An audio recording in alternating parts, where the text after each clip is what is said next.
문건이 무슨 뭐 판도라의 상자니 어쩌니 하다가 이게 문건이 너무 많이 쏟아져서 네. 이걸 뭐 노다지라고 불러야 될지 어쩔지 모르겠는데 네. 문제는 잠깐 제가 이제 주제 설명 앞에 말씀드렸다시피 정무수석실에서 나온 것 중에는 4.13 총선에서 보수단체를 선거에 동원하라 이런 식의 문건이 나왔어요. 네. 어떤 내용이 들어있는 거죠? 예, 뭐 그렇습니다. 뭐 경향신문에서 단독 보도를 낸 기사인데요. 그러니까 박근혜 정부에서 보수단체를 뭐 선거에 동원하려 했다라는 내용의 문건이 정무수석실 캐비넷에서 발견이 됐다는 겁니다. 근데 내용은 이렇습니다. 뭐 총선을 앞둔 상황에서 보수단체들이 힘을 모아서 정부 지원 세력 역할을 충실히 하도록 독려를 해라. 네, 이런 내용이 있었고요. 그리고 또 자유총연맹이나 바르게 살기 협의회 같은 보수단체의 이름이 적시가 돼 있었습니다. 그래서 만약에 이것이 사실이면은 그야말로 이제 관건 선거를 한 셈이죠. 네. 관제 데모, 뭐 관건 선거 말기만 했었는데 네. 21세기 대한민국에서 불과 몇 년 전에 이런 식의 일이 벌어졌다. 게다가 말씀하신 것들 하면 문건 자체에 아예 이름들이 다 적시가 돼 있는 거네요. 뭐 자유총연맹도 있었고 바르게 살기 협의회가 있었고요. 바르게 살려고 했던 것 같지는 않은다는 생각이 듭니다만. 최 교수님. 네. 그러면 이거는 누가 시켰을 거 아니에요? 그렇죠. 위가 있잖아요, 이거. 누가. 저는 개인적인 생각입니다. 뭐 틀릴 수도 있으니까. 아니, 뭐 개인적인 생각 말씀하시는 거예요. 예. 저는 박근혜 전 대통령이 일정 부분 알고 있었을 가능성이 있다고 봅니다. 왜냐하면 마지막 결론은 결국 대통령한테 보고하지 않겠습니까? 물론 비서실장을 통해서 보고가 됐겠지만 이 내용, 예를 들면 특정 단체에 대해서 지원을 하겠다. 특히 관제데모라고 하는 것은 아시는 것처럼 박근혜 전 대통령이 통치 기간 동안 박근혜 전 대통령 정부를 도와주려고 하고 지지하려고 하고 좋은 이미지를 만들려고 하는 그런 의도를 갖고 집회를 하거나 아니면 어떤 행사를 하는 단체에 대해서 특별히 지원을 해준 거 아니겠습니까? 자유총연맹도 그렇고 엄마부대도 그렇고 뭐 문제만 있으면 세월호 사건 때도 보세요. 엄마부대 나와가지고 폭식 그런 거 하고요. 이해 안 되는 행동을 했는데 그 모든 행동에 경제적 지원을 결국 청와대가 주도적으로 했다. 이렇게밖에 볼 수 없는 거고 물론 청와대가 직접 돈은 주지 않았지만 정경련한테 압력을 넣어서 정경련이 또 지원하도록 만들고 이런 구조가 계속 형성됐다고 하면 이 내용은 비서실장까지도 충분히 갔을 거라고 보고요. 또 비서실장은 일정 부분 대통령에게 그런 보고를 했을 가능성이 저는 있다고 봅니다. 그래서 정점에는 박근혜 전 대통령이 있는 것이고 그 위에 비서실장, 그다음에 정무수석실, 그리고 이제 가장 키맨으로 보이는 허영준 행정관, 국민소통비서관실의 그 허 행정관이 주도적 역할을 했고요. 그 과정을 보면 이제 헌법에서 보장하고 있는 뭐랄까요, 그 표현의 자유, 그다음에 언론의 자유 이런 부분과 연관해서 블랙리스트와도 연관이 돼 있다고 봐요. 그러니까 화이트리스트라고 그래서 지원해야 될 대상만 따로 뽑아가지고 그 단체만 지원을 한 거 아니겠습니까? 그렇죠. 또 이렇게 너무 편향적인, 지금도 보세요. 박근혜 전 대통령 재판이나 이재용 부회장 재판에, 우병우 재판에 보면요, 나와가지고 응원하고 소리 지르고 이런 분들 아직도 있잖아요. 그런 분들 아직도 없어지지 않아. 근데 그런 분들이 사실은 이 청와대의 지시에 의해서 돈을 지원받아서 활동을 하고 있었어요. 지금은 그렇게 안 하겠죠. 그러나 그 전까지 그런 일들이 이루어졌다고 하면 청와대가 얼마나 이념적으로 자기와 생각이 같은 단체와 집단만 지원하려고 했던 아주 편향적이고 편파적인 헌법의 가치를 위반하는 아주 잘못된 행동을 했다고밖에 볼 수 없는 것이죠.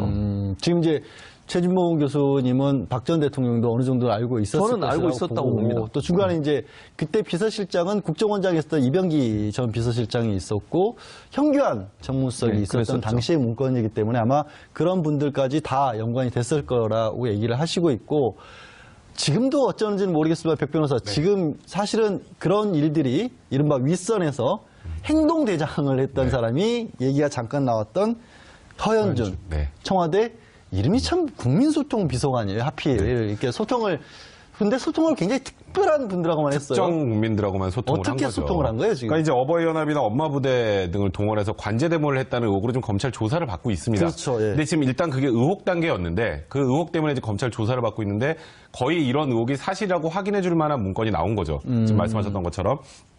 근데 물론 이 문건의 내용을 전반적으로 다 우리가 확인하지 못한 상황이기 때문에 뭐 단정적으로 말씀드리긴 좀 뭐하지만 어쨌건 4.13 총선에서 보수단체를 이용해서 이제 4.13 총선에 좀 지원을 하려고 했던 그런 정황이 나왔다라는 건 말 그대로 이건 관건 선거를 한 거나 마찬가지 상황이 되죠.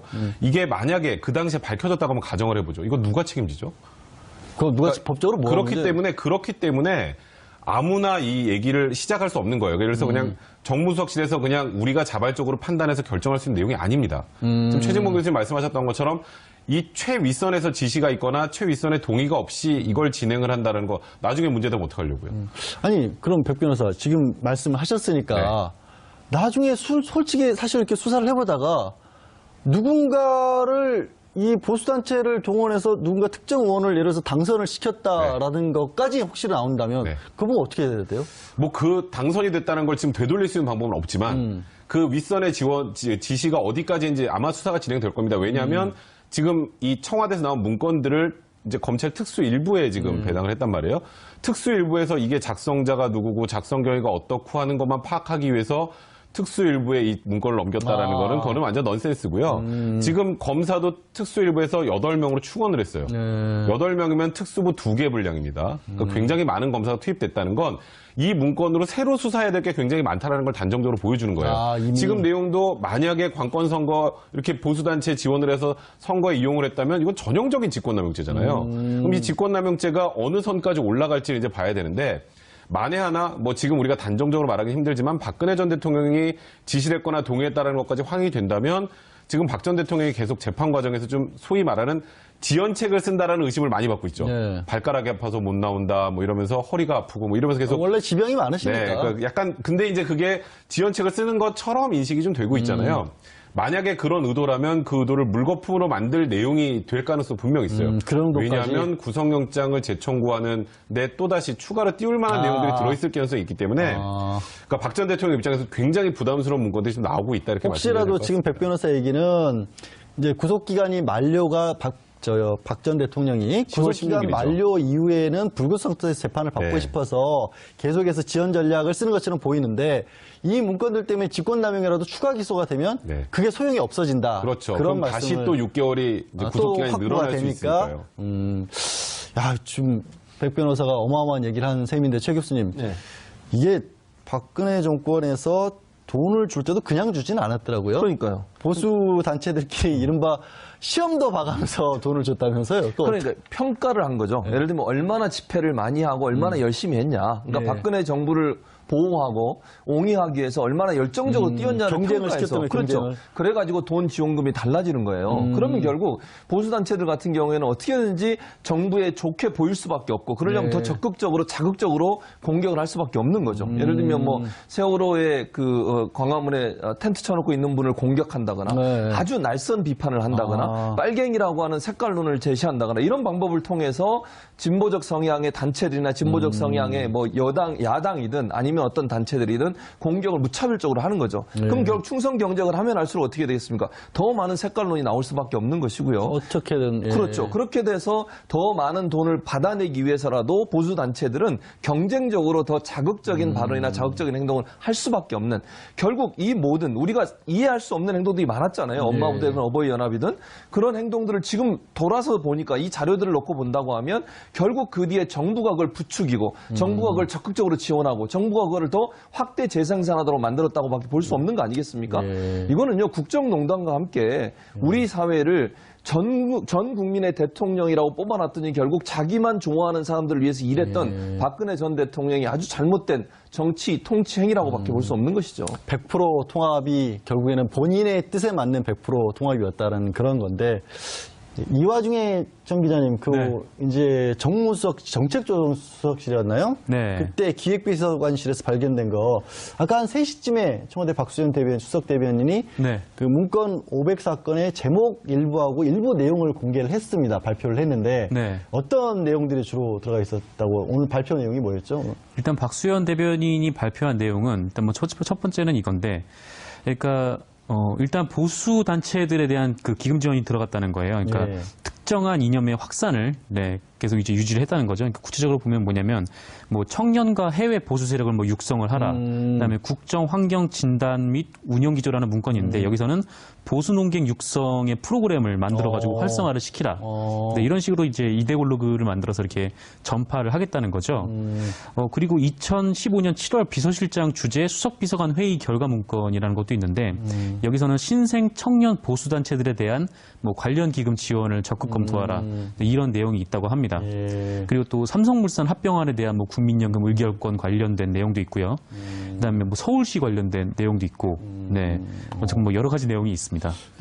이른바 이제 지금 재판을 받고 있는 것은 지원을 배제했다는 블랙리스트와 관련해서 재판을 받고 있고 네. 그렇게 지원을 배제했던 문화예술기가 있는가 하면 화이트리스트라고 불러야겠죠. 또 적극적으로 도와주는 그런 단계도 있었다라는 게 이 문건으로서 어느 정도 확인이 된 것 같은데 네. 그렇게 봐야겠군요. 네, 그러면. 그렇습니다. 백 변호사, 네. 그러면 뭐 받으셨어요?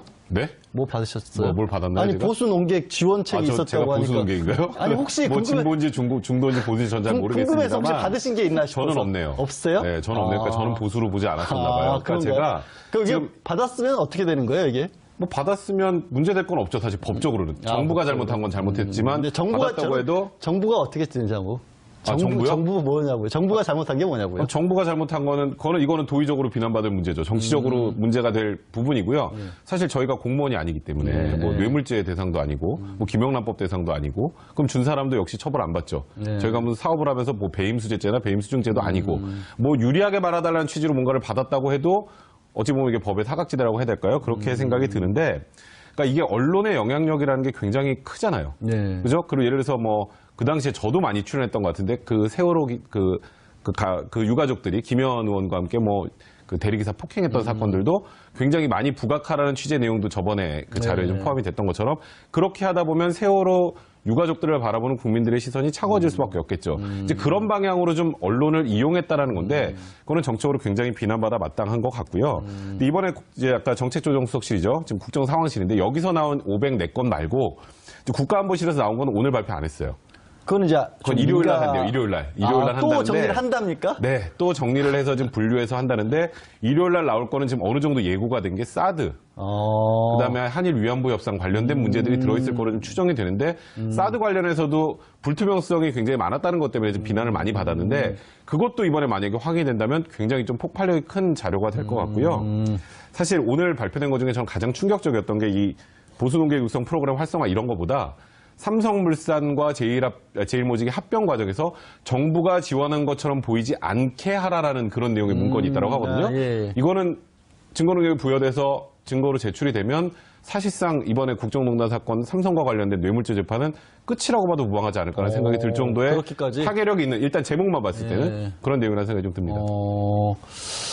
제가 이제 뭐 질문 드리면서 초반에 백 변호사가 뭘 지원받았냐고 한 것은 순수하게 농담이었다는 것을 시청자 여러분들이 오해하실까봐 그만큼 이제 아까 이제 정 기자가 설명을 해주신 게 오늘 이제 박수현 청와대 대변인이 발표를 하신 내용 중에 주요한 내용이 보수 농객을 지원을 하라. 그래서 청년들을 해외 육성까지 한다. 그러니까 이게 국가가 국민들의 머릿속까지 들어가서 무슨 생각을 할지까지도 주입을 하려고 시도를 했었다라는 부분이 드러나는 게 아주 충격적이어서 백 변호사한테 이제 농담 삼아 가볍게 하는 거 오해하지 마시기를 부탁드리고요. 최 교수님. 예.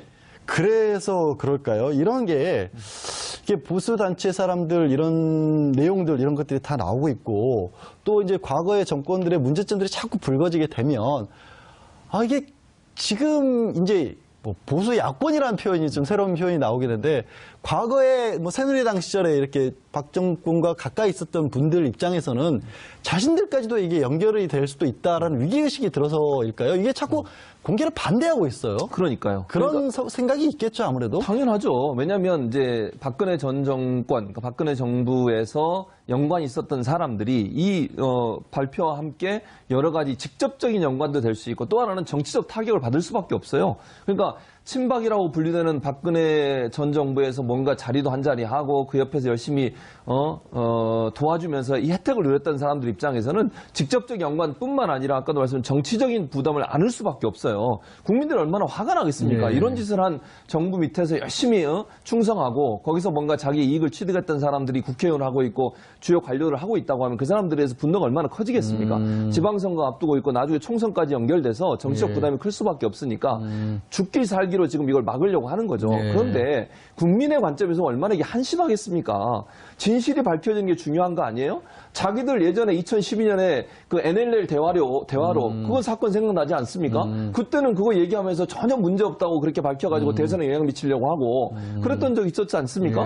그래놓고 이제 와서 지금 박수현 대변인이나 청와대 입장에서는 법률적 검토 충분히 거쳐가지고 비밀과 연관되거나 만약에 기록물법에 어긋나는 내용들은 얘기 안 하고 있잖아요. 목록만 얘기하고 사본으로 일방적으로 회의록 뒤에다가 회의에 참석했던 사람이 자기 생각을 적은 것만 지금 얘기하고 있는 상황인데 그럼에도 불구하고 이렇게 공격하는 것은요.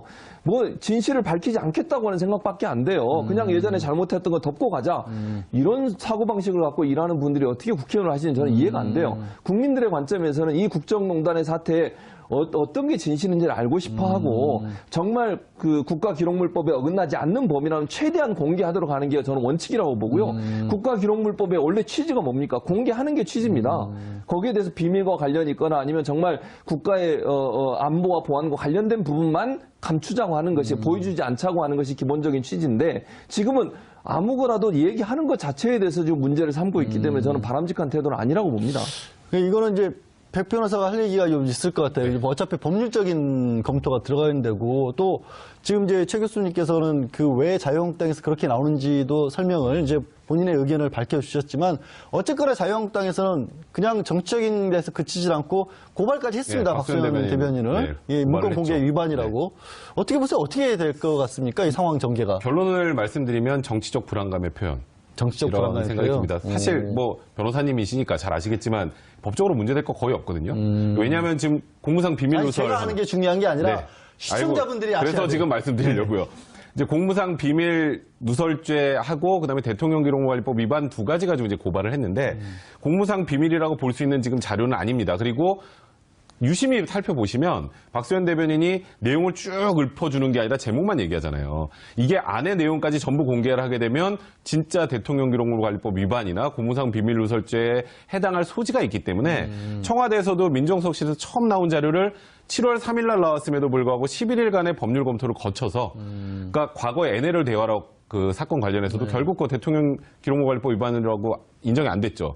그 왜 안 됐을까요? 그때는 국정원에서 만들었으니까. 아니 그리고 또 사본이었기 때문에. 네, 사본이었고. 그리고 이번에 그래서 제목만 발표를 하고 검찰에 넘긴 게 원본이 아니라 사본입니다. 그러니까 청와대에서도 나름 확실하게 법률적 검토를 하고 발표를 한 거예요. 물론 이 발표 자체가 이걸 정치적으로 이용했다라는 뭐 야당의 비판은 충분히 뭐 이해할 수 있습니다. 왜냐하면 뭐 자유한국당이 입을 타가 워낙 크기 때문에. 하지만 이게 법적으로 문제 제기하기는 쉽지 않은데 이렇게 제기를 하고 있는 건 그만큼 지금 자유한국당이 불안함에 사로잡혀 있다라고 생각이 들고요. 이게 왜냐하면 아까 제가 그 말씀드렸죠. 특수일부에 8명의 검사가 있는 곳에 이 청와대 문건이 넘어가지 않습니까? 그러면 지금 국정농단에 관련해서 재판을 받고 있는 분들 외에 다른 분들이 수사 대상에 오를 수도 있어요. 가능하죠. 그게 충분히. 누굴지 알 수 없습니다. 그러면 자유한국당 입장에서는 지금 불안감에 이건 정치 탄압이다, 정치 보복이다라고 주장할 수밖에 없는 사안인 거예요.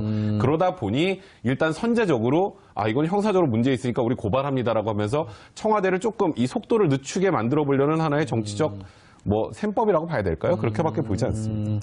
그러니까 이제 공개를 할 수 있다 없다 막 얘기를 하는데 우리가 이게 가장 쉽게 이제 지정 기록물일 때는 공개를 못 하는 거 아니에요. 근데 그렇죠.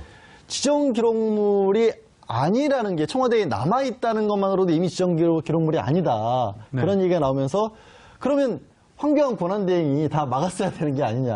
황교안 권한대행까지도 지금 법적 책임을 물어야 되는 거 아니냐. 네. 이런 얘기, 이런 반박이 또 이제 여권이라든가 공개를 주장하는 쪽, 공개가 옳다라고 주장하는 쪽에서 얘기가 나오고 있어요. 네. 황 권한대행과 관련해서 어떤 얘기들이 지금 나오고 있나요? 혹시?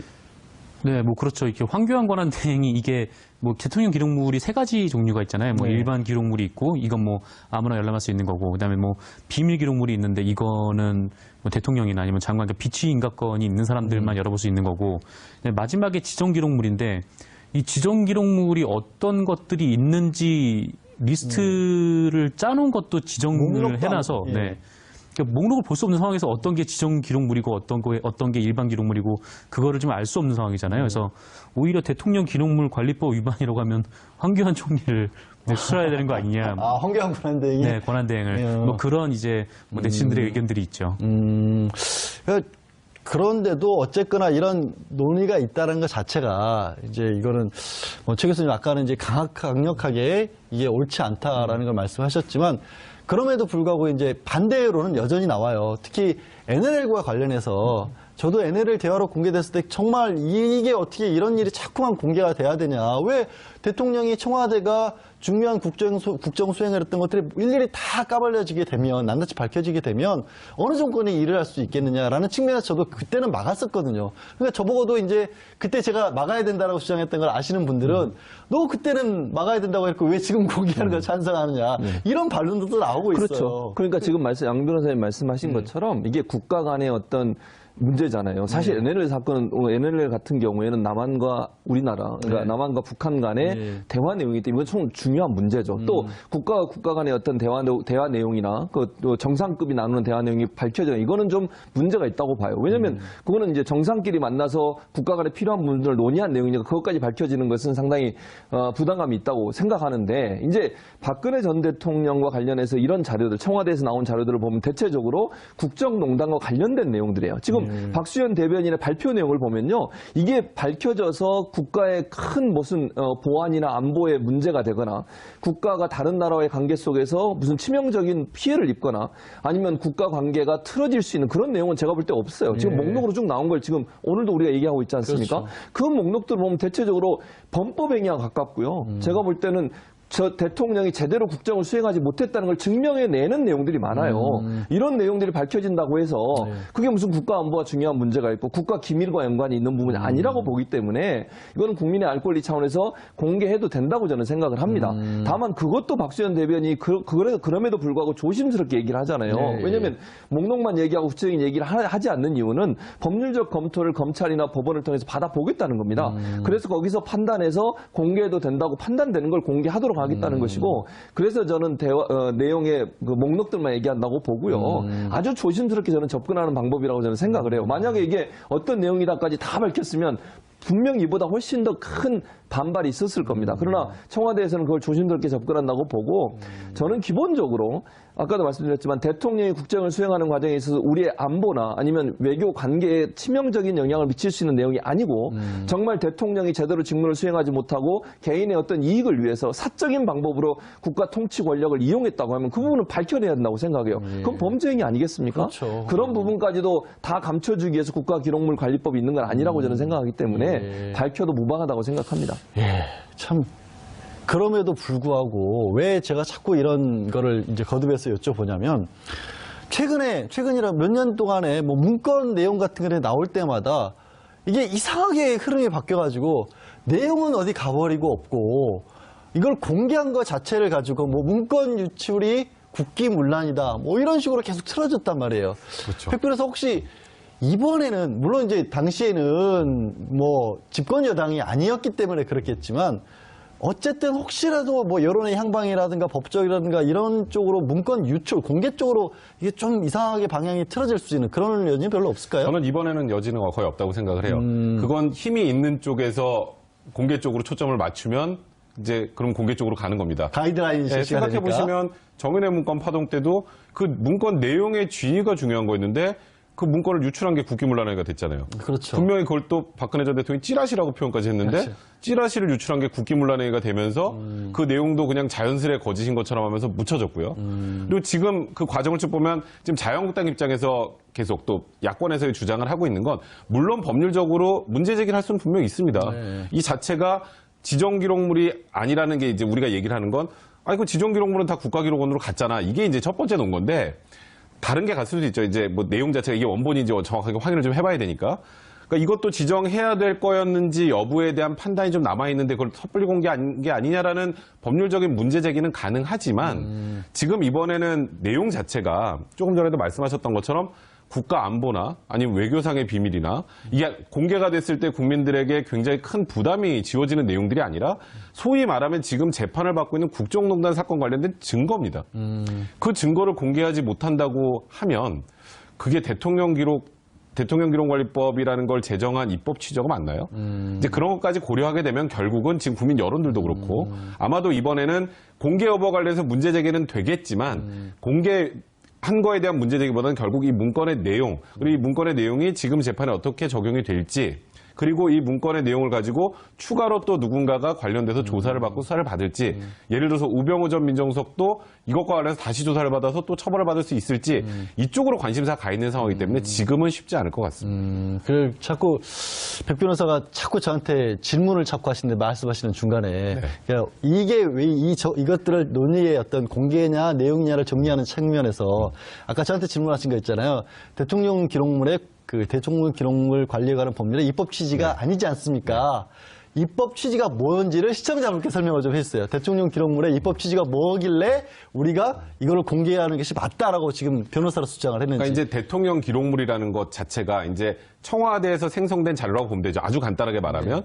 그 중에서도 정말 대외적으로 알렸을 때 여러 가지 문제가 발생할 수 있는 뭐 국가 안보나 좀 여러 가지 뭐 다른 나라와의 관계나 이런 데서 문제가 생길 수 있는 것들은 이제 대통령 지정 기록물이라는 걸로 딱 묶어서 30년 동안 공개를 하지 않습니다. 이게 알려졌을 때 굉장히 민감한 이슈가 될 만한 것들은 빼고, 그리고 그런 것들이 알려졌을 때 국민들에게 부담이 되는 문제가 있기 때문에 그런 것 때문에 이제 대통령 기록물이라는 걸 만들어서 좀 철저하게 좀 관리를 하자라는 거였는데, 지금 내용은 검찰과 특검이 어떻게든 청와대를 압수수색을 해서 지금 국정농단 사건의 증거로 찾고 싶어 했던 자료들이잖아요. 근데 그게 이거는 대통령 기록물이니까요.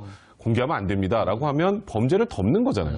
그럼 대통령 기록물 관리법이라는 걸 만들어 놓은 입법 취지하고 지금 이거를 비공개해야 된다는 것은 맞지가 않죠. 설사 이게 대통령 기록물이라고 할지라도 그런 취지로 지정 기록물이라고 할지라도 대통령 지정 기록물을 만드는 건 전 정권에서 하는 겁니다.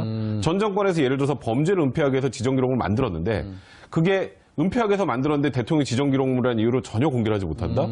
그건 좀 이해가 되지 않지 않나요? 그런 취지로 제가 아까 입법 취지하고 지금 상황을 비교할 필요가 있다고 말씀드린 겁니다. 정 기자님, 네. 백성군 변호사가 내용에 관해서 공개라고 얘기를 해도 법적 책임이 없다고 단언을 해주셨으니까 네. 우리는 백 변호사를 믿고 내용에 관해서 이제 얘기를 해보죠. 혹시 문제가 생기면 백 변호사가 책임을 질 겁니다. 방송에서 이렇게 공개적으로 얘기를 했으니까. 사실 이제 이번에 발견된 거에 관해서는 얘기를 거의 이제 박수현 대변인이 안 해주셔서 내용을 잘은 모르는데, 지난번에 이제 이명박 정부 시절에 국정원 SNS 장악 문건이라는 게 나왔잖아요. 보고서가. 네, 그랬죠. 이번에도 사실 이번에 나온 것도 선거 개입 얘기가 나왔는데 그 구체적인 내용을 어쩌면 비교해서 볼 수 있는 게 당시에 말씀드린 SNS 보고서라는 거예요. 네. 그 내용을 좀 소개를 해주세요. 그러면.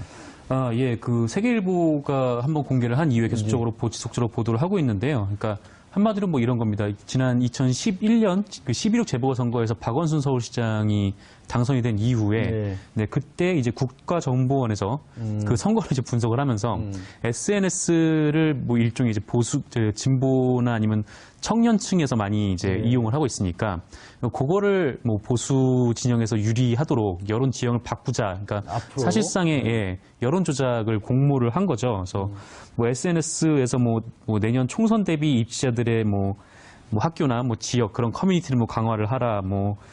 하여튼 지역 주민들의 관심사 위주로 활동을 하다가 선거 때 되면 그거를 전환하라. 이렇게 되게 구체적으로 이렇게 그것도 국가정보원에서 이렇게 국내 정치에 개입한 흔적이고, 이거는 총체적으로 딱 보면은 국가기관이 뭐 선거에 개입한 정황으로 딱 봤을 때 이거는 정말 그 박근혜 정부의 이런 보수단체 동원과 딱 맞아떨어지는 행위라고 볼 수 있죠. 결국에는 그때 했던 그런 문건의 보고서에 같은 내용이 이번에 발견된 문건들에도 유사한 내용이 있을 가능성이 굉장히 높다라고 지금 생각이 드는 거죠. 그러면 결국에는. 네, 그렇죠. 뭐 허현준 행정관 같은 경우에는 그 밝혀지지 않았습니까? 주옥순 업무부대 대표하고 90여 차례 통화를 했는데 그 선거를 앞두고 3, 4월에 한 50여 차례 집중적으로 통화가 이루어졌다는 거예요. 그래서 그런 점에 미뤄봤을 때도 그런 의구심이 좀 들죠. 최 교수님. 지금 이제 우리가 아직은 이제 이번에 발견된 문건 내용은 잘 정확하게는 다 모르니까 지금 이제 결국엔 비슷한 걸 유추해 볼 수 있는 상황인 당시 이명박 대통령 당시에 SNS 보고서라는 거를 국정원이 만들었고, 그렇죠. 그 국정원에 지금 말씀하신 것처럼 이렇게 평상시에는 그냥 뭐 SNS 친구처럼 활동을 하다가 선거에 딱 돌입하면 어떤 식으로 해야 된다. 평소에 어떻게 해야 된다. 이걸 국정원이 만들었다는 거 아니에요. 이거 이명박 전 대통령 몰랐을까요? 알았죠, 당연히. 아니, 생각해보세요. 최소한 국정원에서 보고서를 만들면요, 당연히 대통령까지 보고할 거라고 저는 생각합니다. 국정원이 어떤 곳입니까? 최고의, 최고란 표현이 좋은 표현일 수 있고 나쁜 표현일 수 있는데, 어쨌든 최고의 정보기관 아니겠습니까? 그리고 지금 현재 국정원이 이거 국내 정치에 개입한 거 아닙니까? SNS에 대해서 정치와 관련된 선거와 관련돼서 정보를 생산하고 그 정보를 정무수석실의 행정관에게 전달하고 그 행정관은 정무수석에게 보고하고 그리고 나서 다시 돌려주면 그거는 파쇄기를 통해서 없애버리고 그럼 정무수석은 이걸 보고받고 그냥 혼자 알고 있었겠습니까? 아니 참모가 자기가 모시고 있는 대통령한테 보고하지 않을 거면 이 보고를 받을 필요가 없는 거죠. 그러니까 정무수석 입장에서 당연히 국정원에서 고급 정보를 가져왔으니 대통령 선거와 관련된 여러 가지 정황들에 대해서 대통령이 보고했을 가능성은 저는 99%라고 생각합니다. 그리고 국정원에서 나온 내용을 보고 안 하면 제가 볼 때 나중에라도 원세훈 그때 당시 국정원장하고 대통령도 친했잖아요. 이명박 전 대통령하고. 그러니까 제가 볼 때는 원세훈 국정원장이 직접 보고는 안 하더라도 국정원에 생산된 다양한 형태의 보고서들은 대부분 요약본으로라도 이명박 전 대통령에게 보고됐을 가능성이 저는 높다고 보고요. 그 상황에서 지금 우리가 논란이 되고 있는 것, 이 모든 것들이 국내 정치에 개입하고 있는 국정원의 행태를 보여주는 거예요. 그래서 이번에 TF 만들어서 지금 국정원 개혁과제 하고 있지 않습니까? 낱낱이 밝혀내서 책임 있는 사람 처벌해야 됩니다. 국정원이 언제까지 이렇게 정권의 노리개 역할을 하겠습니까? 이제는 정말 국내 정치 개입하지 말고 국정원의 원래 취지대로 대공 업무를 하고 또 우리나라 보안과 안보에 관련된 내용을 해야죠. 그거보다 이거에 더 열심히 하니까 지금 문제가 되는 거 아니겠습니까? 그거 이제 문재인 대통령의 주요 과제 중에 하나로 했고 국정원 내에도 13가지인가요? 재수사 들어갔지 않습니까? 한번 그 부분은 분림없이 국민들도 기대를 해야 할 것 같고요. 지금 최 교수님께서 저는 몰랐어요. 이명박 전 대통령이랑 원세훈 전 의장이 친하다는 것까지. 친합니다. 친하세요? 네. 시장할 때 부시장 하지 않았나요? 정문부시장? 그렇구나. 그랬었죠. 서울시장 할 때. 그때부터 인연이 돼가지고 국정원장까지 시켰지 않습니까? 그럼 근데 이명박 전 대통령이 좀 가슴이 아프실 것 같은 게 이게 24일 날 원세훈 전 원장 결심공파 있지 않습니까? 그럼 이 보고서 내용이 그 증거로 채택이 됐나요? 어떻게 제가 알기로 증거 채택이 안 된 걸로 알고 있는데 아마 이와 관련해서 어느 정도 재판부 참고자료 형태로라도 제공되지 않았을까 일단 그렇게 추측을 하고요. 그러니까 이 부분이 재판에 그렇게 선고에 큰 영향을 미치지는 못하겠지만 저는 지금 관련된 이런 여러 가지 SNS 보고서, 지금 이 보고서도 그렇고 지금 국정원 TF팀에서 그 아까 말씀하셨던 것 중에 하나가 이병기 전 국정원장이 그런 얘기 했잖아요. 보수단체 지원한 적 있다. 그 부분도 포함이 돼 있거든요. 그런 것과 관련해서 재수사나 또 관련된 혐의를 조사하다 보면 지금 이 현재 혐의하고 일치하지 않는 또 다른 혐의가 있다면 원세훈 전 국정원장은 또 처벌받을 가능성은 배제할 수 없죠. 그러니까 이번에 지금 네, 그렇죠. 맡고 있는 게 결심공장이 지난번에 대법원에서 파기환송돼서 내려온 거죠? 파기환송돼서 내려온 거니까요. 이거 외에 또 다른 혐의가 인지가 된다면 그것과 관련해서 또 수사를 받고 또 재판을 받아야 될 개연성은 배제할 수 없으나 일단 이번 재판에는 이 지금 보고서가 지금 현재 재판의 그 자료로 들어가지는 않은 상황으로 알고 있습니다. 그러면 이제 정 기자님. 네. 이거는 사실은 우리가 이 얘기를 한 이유는 굳이 약간 비슷한 상황이라서 추론해 볼 수 있는 상황이어서 이제 이명박 정권 때 당시에 SNS 보고서를 가지고 재판까지 진행하고 있으니까 얘기를 하고 있는 거고 이번에 우리가 캐비넷에서 새로 발견된 것들, 민정수석실에서 나온 것들, 또 이제 정무수석실에서 나온 것들 또 나오고 있잖아요. 또 이제 그렇죠. 또 1층부터 다 뒤지기로 했잖아요. 이런 것들이 결국에는 정말 글자 그대로 국정농단 재수사까지 연결이 될 수 있을까? 좀 빠른 어떤 예측일 수도 있겠지만 어떻게 될 것으로 지금 언론이라든가 이런 분석들이 좀 나오고 있는 거. 네, 일단 청와대에서는 이런 문건들을 찾아서 지금 공소 유지를 위해서 지금 특검이나 아니면 검찰 쪽에 제공하고 있는 거 아닙니까?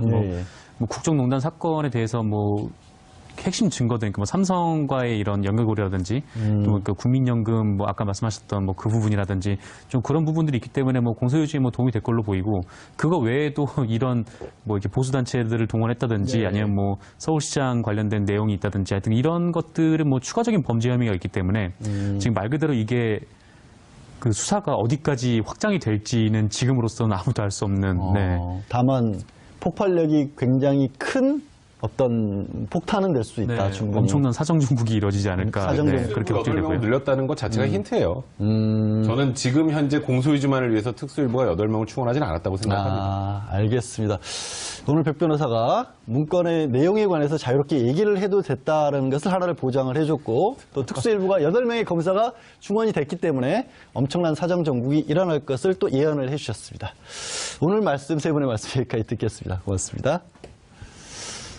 지금 검사도 특수일부에서 8명으로 충원을 했어요. 8명이면 특수부 2개 분량입니다. 그러니까 굉장히 많은 검사가 투입됐다는 건 이 문건으로 새로 수사해야 될 게 굉장히 많다는 걸 단정적으로 보여주는 거예요. 이미. 지금 내용도 만약에 관건 선거 이렇게 보수단체 지원을 해서 선거에 이용을 했다면 이건 전형적인 직권남용죄잖아요. 그럼 이 직권남용죄가 어느 선까지 올라갈지를 이제 봐야 되는데 만에 하나 뭐 지금 우리가 단정적으로 말하기 힘들지만 박근혜 전 대통령이 지시를 했거나 동의했다는 것까지 확인이 된다면 지금 박 전 대통령이 계속 재판 과정에서 좀 소위 말하는 지연책을 쓴다라는 의심을 많이 받고 있죠. 네. 발가락이 아파서 못 나온다, 뭐 이러면서 허리가 아프고 뭐 이러면서 계속 원래 지병이 많으시니까. 네, 그러니까 약간 근데 이제 그게 지연책을 쓰는 것처럼 인식이 좀 되고 있잖아요.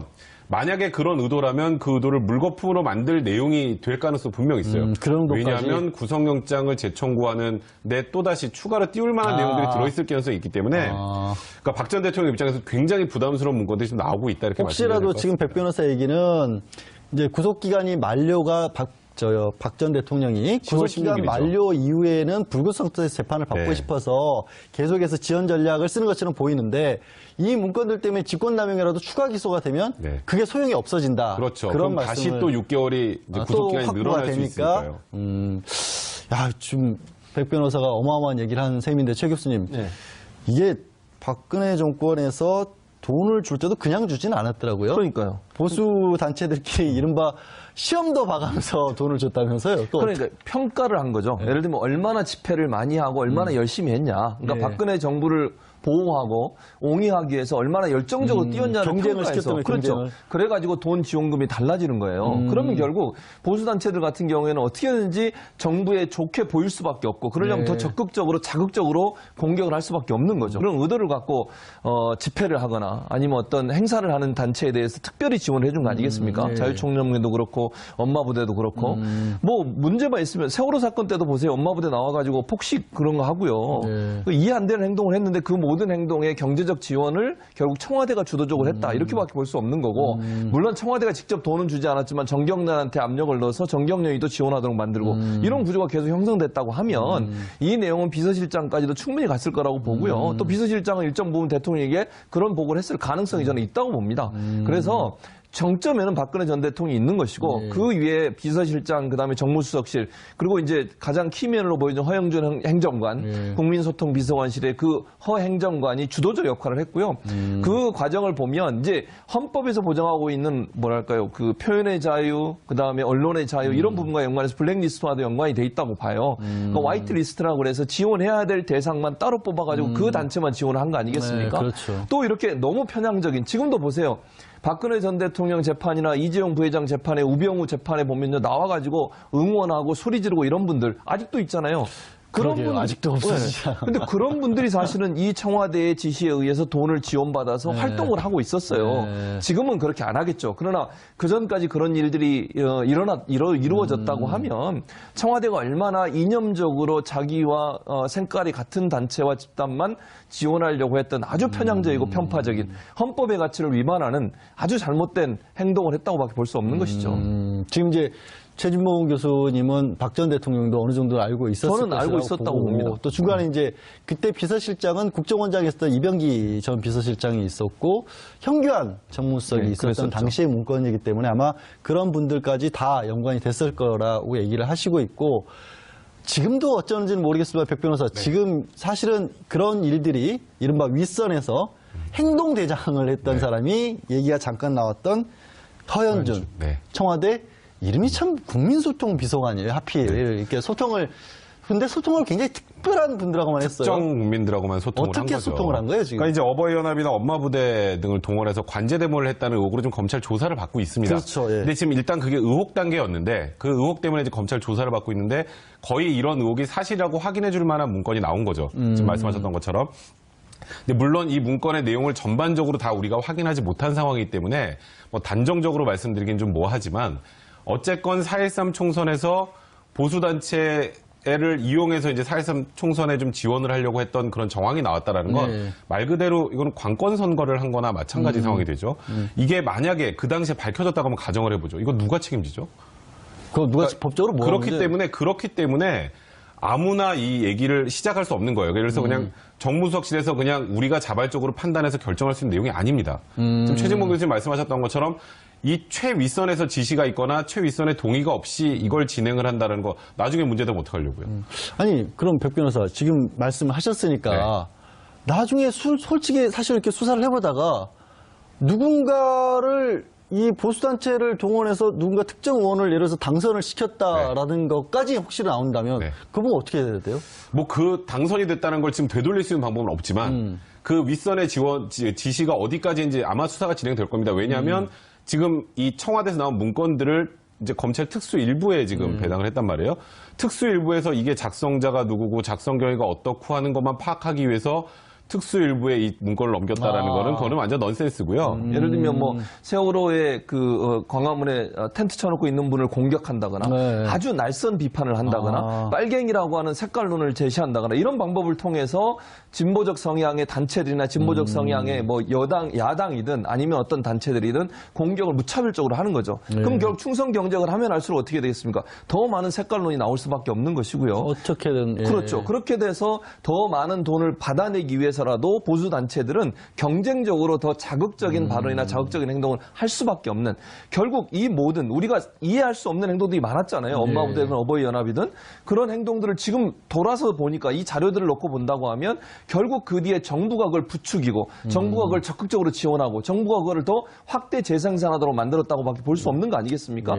이거는요 국정농단과 함께 우리 사회를 전 국민의 대통령이라고 뽑아놨더니 결국 자기만 좋아하는 사람들을 위해서 일했던 박근혜 전 대통령이 아주 잘못된 정치, 통치 행위라고밖에 볼 수 없는 것이죠. 100% 통합이 결국에는 본인의 뜻에 맞는 100% 통합이었다는 그런 건데 이 와중에 정 기자님 이제 정무수석 정책조정수석실이었나요? 네. 그때 기획비서관실에서 발견된 거 아까 한 3시쯤에 청와대 박수현 수석 대변인이 그 문건 500사건의 제목 일부하고 일부 내용을 공개를 했습니다. 발표를 했는데 어떤 내용들이 주로 들어가 있었다고 오늘 발표 내용이 뭐였죠? 일단 박수현 대변인이 발표한 내용은 일단 뭐 첫 번째는 이건데 그러니까 일단 보수 단체들에 대한 그 기금 지원이 들어갔다는 거예요. 그러니까 특정한 이념의 확산을 계속 이제 유지를 했다는 거죠. 그러니까 구체적으로 보면 뭐냐면 뭐 청년과 해외 보수 세력을 뭐 육성을 하라. 그다음에 국정 환경 진단 및 운영 기조라는 문건이 있는데 여기서는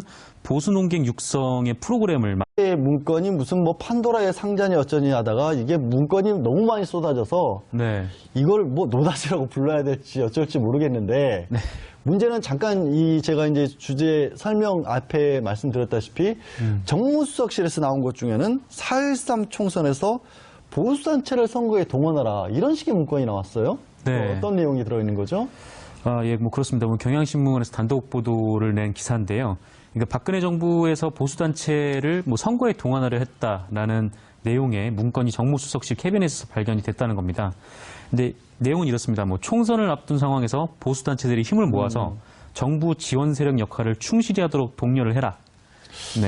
이런 내용이 있었고요. 그리고 또 자유총연맹이나 바르게 살기 협의회 같은 보수단체의 이름이 적시가 돼 있었습니다. 그래서 만약에 이것이 사실이면은 그야말로 이제 관권 선거를 한 셈이죠. 관제 데모, 뭐 관권 선거 말기만 했었는데 2021세기 대한민국에서 불과 몇 년 전에 이런 식의 일이 벌어졌다. 게다가 말씀하신 것들 하면 문건 자체에 아예 이름들이 다 적시가 돼 있는 거네요. 뭐 자유총연맹도 있었고 바르게 살기 협의회가 있었고요. 바르게 살려고 했던 것 같지는 않은다는 생각이 듭니다만. 최 교수님.